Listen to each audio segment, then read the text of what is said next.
Buenas noches, mi nombre es Rosa María Butanda Ramírez, soy estudiante de la Universidad Virtual del Estado de Guanajuato de la licenciatura en Derecho, con número de matrícula 2102-3275. Actualmente estoy cursando el módulo Derechos Humanos en el ámbito internacional, impartido por la licenciada Diana Orcasitas. A continuación presentaré el reto número 5, que lleva por nombre ¿Cuál es la responsabilidad del Estado mexicano? En este reto se nos presentan dos casos donde nosotros identificaremos cuál es la responsabilidad del Estado mexicano. Comenzamos con el caso número 1. Ana se encontraba pacíficamente repartiendo panfletos a las personas que se manifestaban en la plaza de armas de su ciudad. El contenido de los panfletos versaba sobre citas bíblicas. Al enterarse de lo que hacía Ana, un policía decidió arrebatarle los panfletos y detenerla, argumentando que no era lugar para repartir ese tipo de información, pues estaba alterando el orden. Ana permaneció encerrada e incomunicada dentro de una patrulla durante 3 horas, hasta que la manifestación concluyó. Posteriormente, el policía la trasladó a Barandilla, donde recibió burlas y calificativos peyorativos por el personal de seguridad pública.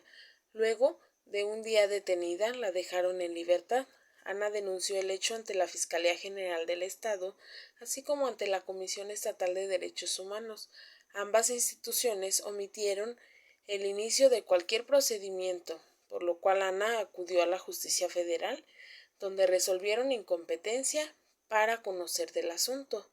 2 años después, Ana presentó su caso ante la Corte Internacional de Derechos Humanos. Nos hacen la interrogativa: ¿consideras que existe responsabilidad por parte del Estado mexicano?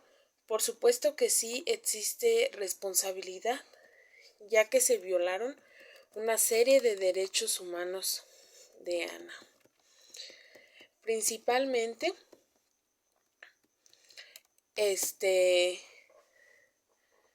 identificamos que fueron violentados muchos de sus derechos humanos, de acuerdo con la Corte de Convención Americana de los Derechos Humanos. Por mencionar algunos, comenzamos con el artículo número 1, donde menciona la obligación de respetar sus derechos, donde obviamente no fueron respetados.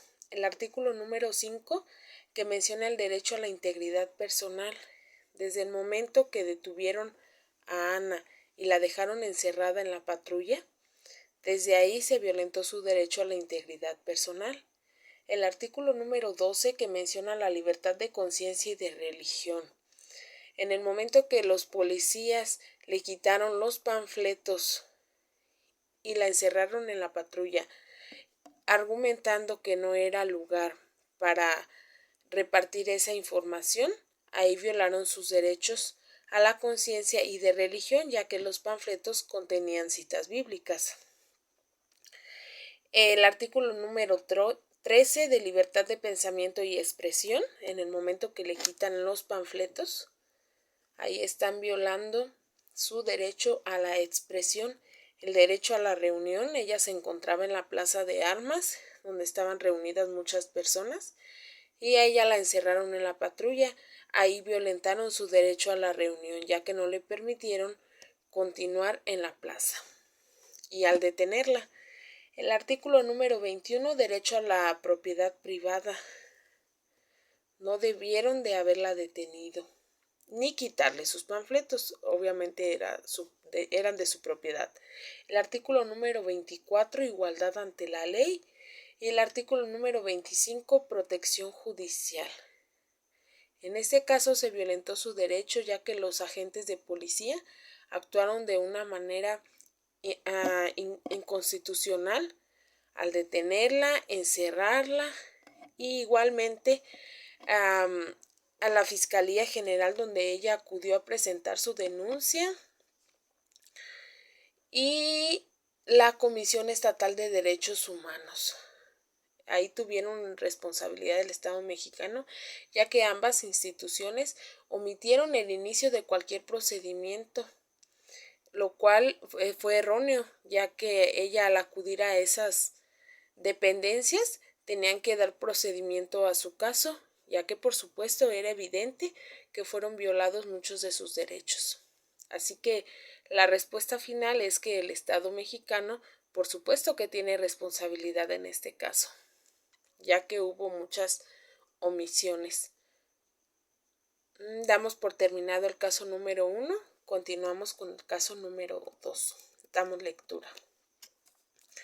Durante la pandemia por COVID-19, el gobernador de una entidad federativa publicó un decreto por medio del cual se declaraba obligatorio el confinamiento en el domicilio particular de los habitantes en horario de 18 horas a 9 horas. Asimismo, se preveía una multa de 1.500 a quien infringiera esta disposición. De no contar con los recursos para el pago de la multa, el decreto previo 36 horas de arresto. Andrés, un hombre de 34 años de edad en situación de calle, caminaba por la avenida principal de la ciudad a las 20 horas. Cuando un militar lo vio, lo detuvo y lo presentó a la Secretaría de Seguridad Pública, donde le fue exigido el pago de la multa. Andrés argumentó no tener casa habitación, familia ni dinero para pagar la multa. Como consecuencia fue privado de la libertad durante 36 horas y boletinado, con la fotografía incluida, en redes sociales como el primer detenido, un sinvergüenza capaz de negar a su familia con tal de no pagar la multa.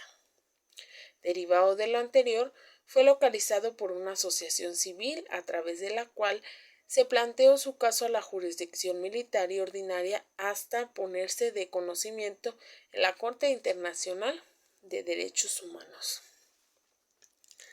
Ahora contestaremos la interrogante que se nos presenta.